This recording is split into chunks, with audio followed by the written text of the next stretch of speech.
विज्ञान में सबसे रोमांचक वाक्यांश जो नई खोजों की घोषणा करता है वो यूरेका नहीं है, बल्कि ये तो अजीब है। आइजैक आसिमोव का ये कथन आज की हमारी चर्चा के लिए एकदम सही बैठता है। बिल्कुल। आज हम एक ऐसी तकनीक की गहराई में उतरेंगे जो सुनने में थोड़ी अजीब लग सकती है, लेकिन जो भारत के ऊर्जा, रक्षा और यहाँ तक कि अंतरिक्ष के भविष्य को भी हमेशा के लिए बदल सकती है। हम बात कर रहे हैं छोटे मॉड्यूलर रिएक्टरों की, यानी एसएमआरस की। ये नाम शायद कई लोगों के लिए नया हो, लेकिन ये हमारी ऊर्जा की दुनिया में कह सकते हैं कि एक शांत क्रांति लाने की क्षमता रखते हैं। हाँ, और हाल ही में आई खबरों ने तो इसे चर्चा के केंद्र में ला दिया है। जैसे अदानी समूह की उत्तर प्रदेश सरकार के साथ साझेदारी की बातचीत चल रही है। सही। तो आज हम इसी पहेली को सुलझाएंगे। ये एसएमआरस आखिर हैं क्या? ये हमारे मौजूदा बड़े बड़े न्यूक्लियर प्लांट से अलग कैसे हैं? और सबसे जरूरी, क्यों अचानक भारत सरकार और रिलायंस, टाटा जैसी बड़ी कंपनियां इनमें इतनी दिलचस्पी दिखा रही हैं? और ये चर्चा मैं बता दूं, यूपीएससी की तैयारी कर रहे उम्मीदवारों के लिए तो खास तौर पर महत्वपूर्ण है।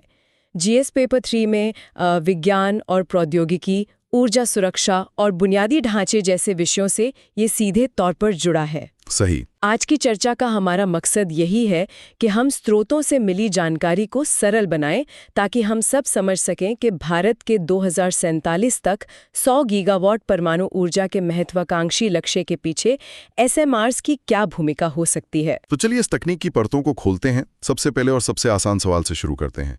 ये छोटे मॉड्यूलर रिएक्टर आखिर हैं क्या? नाम में ही छोटा और मॉड्यूलर है, इसका मतलब क्या है? चलिए यहीं से शुरू करते हैं। देखिए, अंतर्राष्ट्रीय परमाणु ऊर्जा एजेंसी मतलब आईएए के मुताबिक छोटा मतलब एक ऐसा रिएक्टर जिसकी बिजली बनाने की क्षमता 300 मेगावाट तक हो। एक मिनट, इसे समझने के लिए हमारे जो पारंपरिक न्यूक्लियर प्लांट हैं वो कितने बड़े होते हैं? अच्छा सवाल है। वो आमतौर पर 1000 मेगावाट या उससे भी ज्यादा के होते हैं। ओहो, तो ये एसएमआरस उनकी क्षमता का लगभग 1/3 या उससे भी कम हुए। बिल्कुल। और नाम का दूसरा हिस्सा है मॉड्यूलर। इसका मतलब ये है कि इनके जो हिस्से हैं वो किसी फैक्ट्री में बनते हैं मानकीकृत तरीके से, और फिर उन्हें साइट पर लाकर बस जोड़ा जाता है।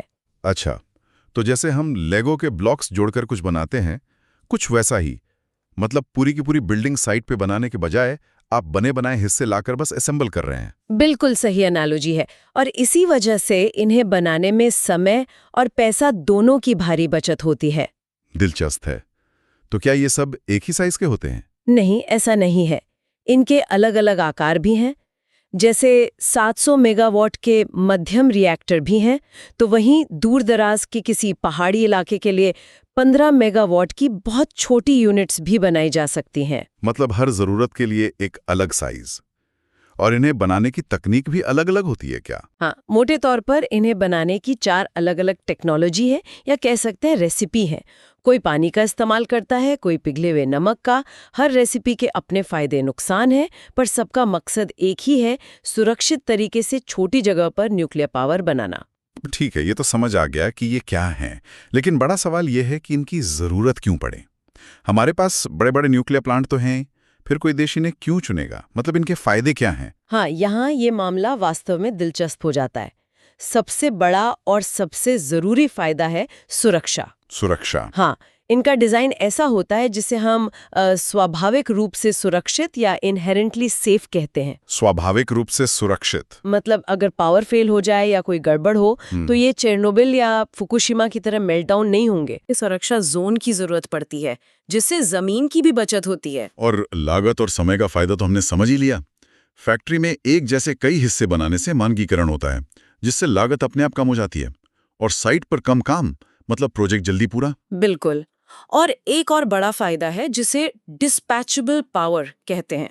डिस्पैचेबल पावर, इसका क्या मतलब हुआ? मतलब ऐसी बिजली जिसे हम अपनी मर्जी से जरूरत पड़ने पर चालू या बंद कर सकते हैं। एकदम सही। देखिए, सोलर और विंड एनर्जी बेहतरीन है, लेकिन उनकी एक सीमा है। हाँ, वो तभी काम करते हैं जब धूप हो या हवा चल रही हो। एग्जैक्टली। रात में या जब हवा शांत हो तो ग्रिड को स्थिर रखने के लिए हमें एक भरोसेमंद पावर सोर्स चाहिए।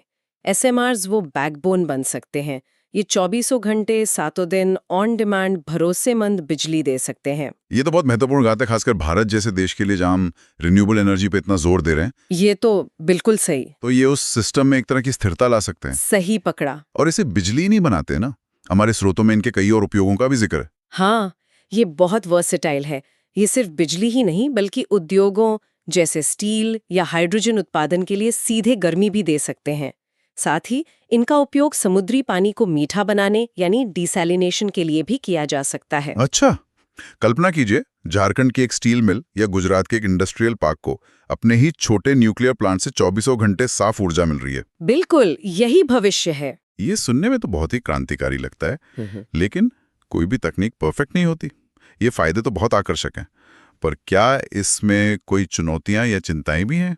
आपका सवाल बिल्कुल जायज है और चुनौतियां भी हैं, वो भी बड़ी। जैसे कि? सबसे बड़ी चुनौती है शुरुआती लागत।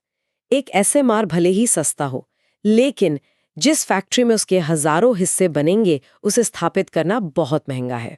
अच्छा। लागत को वाजिब स्तर पर लाने के लिए आपको लगभग 50 या उससे ज्यादा SMRs बनाने का ऑर्डर चाहिए, जिसे इकोनॉमी ऑफ स्केल कहते हैं। मतलब पहला SMR बनाना बहुत महंगा पड़ेगा, लेकिन 50वां या 100वां SMR काफी सस्ता हो जाएगा। सही। और सुरक्षा को लेके भी तो एक चिंता है। अगर इतने सारे छोटे छोटे न्यूक्लियर प्लांट हर जगह लग गए तो क्या परमाणु सामग्री के गलत हाथों में पड़ने का खतरा नहीं बढ़ जाएगा? ये एक बहुत ही गंभीर चिंता है, जिसे परमाणु प्रसार यानी न्यूक्लियर प्रोलिफरेशन का जोखिम कहते हैं। चूंकि इन प्लांट में स्टाफ कम होता है, इसलिए इनकी भौतिक सुरक्षा एक बड़ा मुद्दा है। और तीसरा, इनके लिए सर्टिफिकेशन और लाइसेंसिंग के नियम अभी भी दुनिया भर में विकसित हो रहे हैं। किसी भी कंपनी के लिए ये एक बड़ी कानूनी बाधा हो सकती है। तो ये कुछ बड़ी चुनौतियां हैं, और इन्हीं चुनौतियों और फायदों के बीच भारत कहाँ खड़ा है? हाल ही में अडानी वाली खबर ने तो इस पर सबका ध्यान खींचा है। हमारे देश में क्या हो रहा है? भारत इस क्षेत्र में बहुत ही महत्वाकांक्षी और बड़े कदम उठा रहा है, और सबसे बड़ा बदलाव ये है कि भारत पहली बार अपने परमाणु ऊर्जा क्षेत्र को निजी निवेश के लिए खोल रहा है। एक मिनट, ये तो बहुत बड़ी खबर है। मतलब न्यूक्लियर एनर्जी जो हमेशा से पूरी तरह सरकारी कंट्रोल में रही है, अब उसमें अडानी, रिलायंस, टाटा पावर जैसी कंपनियां आ रही हैं। हाँ, JSW एनर्जी भी। ये तो गेम ही बदल देगा। बिल्कुल। यह एक बहुत बड़ा नीतिगत बदलाव है।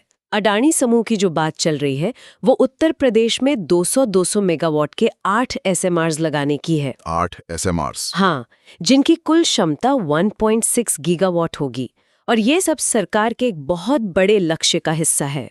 कौन सा लक्ष्य? भारत का लक्ष्य है 2047 तक, यानी आजादी के 100वें साल तक, अपनी परमाणु ऊर्जा क्षमता को मौजूदा 8.8 गीगावाट से बढ़ाकर 100 गीगावाट करना। 100 गीगावाट? ये तो 10 गुना से भी ज्यादा है। इसके लिए तो बहुत भारी निवेश की जरूरत होगी। बहुत भारी। अनुमान है कि लगभग $214 बिलियन लगेंगे, और ये सिर्फ सरकारी एजेंसियों जैसे NPCIL के बूते संभव नहीं है। इसीलिए निजी क्षेत्र को लाया जा रहा है। एग्जैक्टली। और सरकार भी अपनी तरफ से निवेश कर रही है। SMRs पर रिसर्च और डेवलपमेंट के लिए तुरंत 200 अरब रुपए यानी करीब $2.23 बिलियन खर्च करने की योजना है। मतलब सरकार और निजी कंपनियां दोनों मिलकर इस पर काम कर रही हैं। और हम अकेले ये नहीं कर रहे होंगे ना? क्या हम दूसरे देशों से भी तकनीक के लिए सहयोग कर रहे हैं? हाँ, बिल्कुल। भारत SMR तकनीक के लिए अमेरिका, रूस और फ्रांस जैसे देशों के साथ भी बातचीत कर रहा है।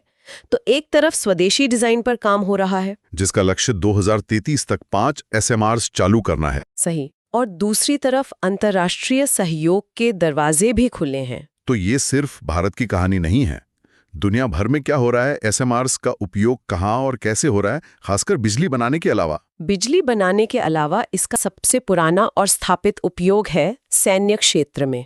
इसकी शुरुआत 1950 के दशक में परमाणु पनडुब्बियां से हुई थी। अच्छा, वही न्यूक्लियर सबमरीन्स जो महीनों तक पानी के नीचे रह सकती हैं। हाँ, क्योंकि उन्हें हवा की जरूरत नहीं होती और उनकी ऊर्जा कभी खत्म नहीं होती। आज 6 देशों के पास परमाणु पनडुब्बियां हैं: अमेरिका, रूस, चीन, ब्रिटेन, फ्रांस और भारत। और अमेरिका और फ्रांस के पास तो परमाणु ऊर्जा से चलने वाले विशाल एयरक्राफ्ट कैरियर्स भी हैं। बिल्कुल, लेकिन अब ये सिर्फ नौसेना तक सीमित नहीं है। मतलब जमीन पर भी इसका इस्तेमाल हो रहा है? हाँ, अमेरिकी सेना दूर दराज के रडार स्टेशनों जैसे अलास्का और ग्रीनलैंड में को बिजली देने के लिए मोबाइल रिएक्टरों का इस्तेमाल कर रही है। उनका एक प्रोजेक्ट है, प्रोजेक्ट पेले। एक मिनट, आप कह रही हैं कि एक पूरा न्यूक्लियर रिएक्टर ट्रक पर लादकर कहीं भी ले जाया जा सकता है? ये तो किसी साइंस फिक्शन फिल्म जैसा लगता है। हाँ, पर ये सच है। ये परीक्षण के दौर में है। कल्पना कीजिए किसी आपदा राहत अभियान में या किसी दूर सीमा चौकी पर तुरंत ऊर्जा की जरूरत हो, तो ये कितना काम आ सकता है। सच में अविश्वसनीय है। रूस भी आर्कटिक में अपने सैन्य ठिकानों के लिए ऐसे ही मोबाइल परमाणु संयंत्र विकसित कर रहा है। लेकिन जो सबसे महत्वाकांक्षी उपयोग है वो शायद अंतरिक्ष में है। अंतरिक्ष में? मैं तो हमेशा सोलर पैनल्स के बारे में ही सोचता था। क्या ये सच में न्यूक्लियर बैटरी इस्तेमाल करते हैं? हाँ, कई दशकों से। जैसे वॉयेजर स्पेसक्राफ्ट जो आज हमारे सोलर सिस्टम से भी बाहर निकल चुका है। हाँ, वॉयेजर 1 और 2। वो आज भी एक छोटे न्यूक्लियर पावर सोर्स की वजह से ही हमें सिग्नल भेज पा रहा है, 45 इयर्स बाद भी। कमाल है। तो भविष्य की क्या योजनाएं हैं अंतरिक्ष में? सबसे बड़ी योजना रूस और चीन की है। वे 2036 तक चंद्रमा पर एक परमाणु ऊर्जा स्टेशन स्थापित करना चाहते हैं। चांद पर न्यूक्लियर पावर प्लांट? क्यों? ताकि भविष्य में बनने वाले मून बेस को लगातार ऊर्जा दी जा सके। चांद पर 14 दिन की रात होती है, तब सोलर पैनल काम नहीं करेंगे।